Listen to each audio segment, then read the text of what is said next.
ಚುನಾವಣೆಯಲ್ಲಿ G T ದೇವೇಗೌಡರು ಸಾಹೇಬರು ನಮ್ಮ ನಾಯಕರು, ಮೈಸೂರು ಜಿಲ್ಲೆಯ ಬಲಿಷ್ಠವಾದಂಥ ನಾಯಕರು, ಅದರಲ್ಲಿ ಯಾವುದೇ ಅನುಮಾನ ಇಲ್ಲ.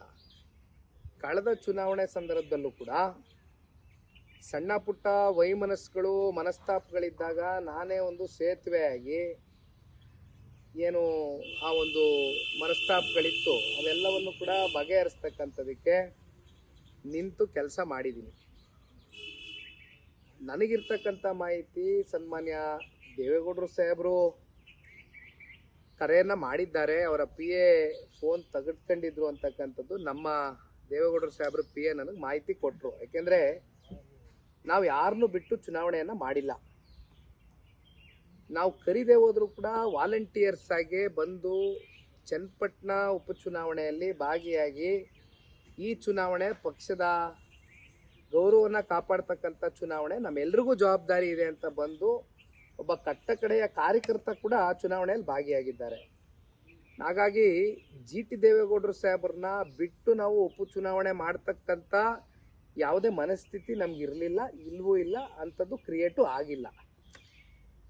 At the same time Harish ಅವರು ನನಗೆ ಅತ್ಯಂತ ಆತ್ಮೀಯರು, ಅದರಲ್ಲಿ ಏನು ಅನುಮಾನ ಇಲ್ಲ. ಅವರು ನಾನು ಭಾಳ ಆತ್ಮೀಯ ಗೆಳೆಯರು, ಸ್ನೇಹಿತರು.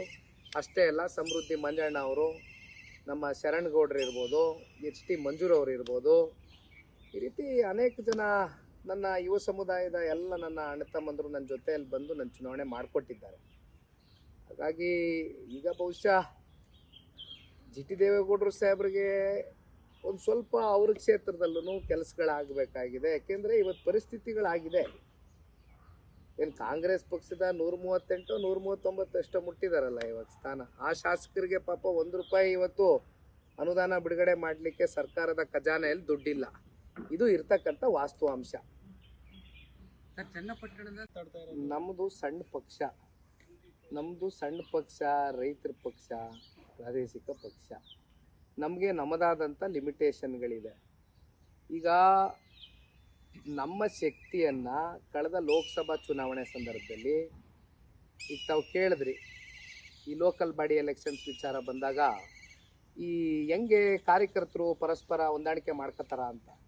ಆದರೆ ಲೋಕಸಭಾ ಚುನಾವಣೆಯಲ್ಲಿ ಬಹುಶಃ ಮೇಲ್ಮಟ್ಟದಲ್ಲಿ ಕೈ ಕುಲ್ಕಿರ್ತಕ್ಕಂಥದ್ದು ಅಷ್ಟೇ ಅಲ್ಲ, ಮೇಲ್ಮಟ್ಟದ ನಾಯಕರು, ತಳಮಟ್ಟದ ಕಾರ್ಯಕರ್ತರು ಪರಸ್ಪರ ಹೊಂದಾಣಿಕೆಯಿಂದಾನೆ ಹಳೆ ಮೈಸೂರು ಪ್ರಾಂತ್ಯದಲ್ಲಿ 14ರಲ್ಲಿ 12 ಸೀಟ್ ಗೆದ್ದಿದ್ದೀವಿ, ಅಪ್ ಟು ಚಿತ್ರದುರ್ಗದವರೆಗೂ ಮಾತನಾಡಬೇಕು ಅನ್ನೋದಾದರೆ.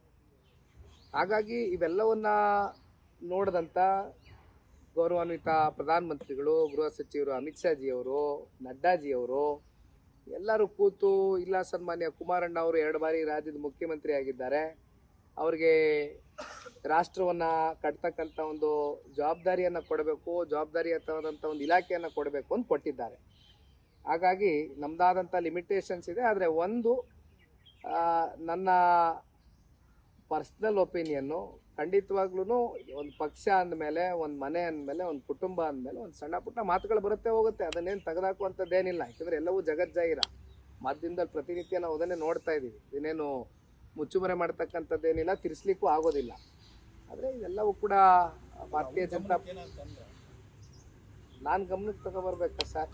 ಅವರು ದೇಶ ನಡೆಸ್ತಾ ಇರೋರು, ಗೃಹ ಸಚಿವರು, ಪ್ರತಿಯೊಂದು ಮಾಹಿತಿ ಅವ್ರಿಗೆ ಇಂಚಿಂಚು ಮಾಹಿತಿ ಕೂಡ ಇರುತ್ತೆ ಕರ್ನಾಟಕದ್ದು.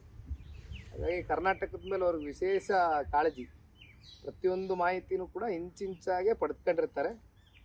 ಕೂತ್ಕೊಂಡು ಎಲ್ಲವೂ ಕೂಡ ಇತ್ಯರ್ಥ ಆಗಲಿ ಅಂತಕ್ಕಂಥದ್ದು ನಾನು ಆಶಿಸ್ತೇನೆ. ಗ್ಯಾರಂಟಿ ನ್ಯೂಸ್, ಸುದ್ದಿ ಖಚಿತ, ನ್ಯಾಯ ನಿಶ್ಚಿತ.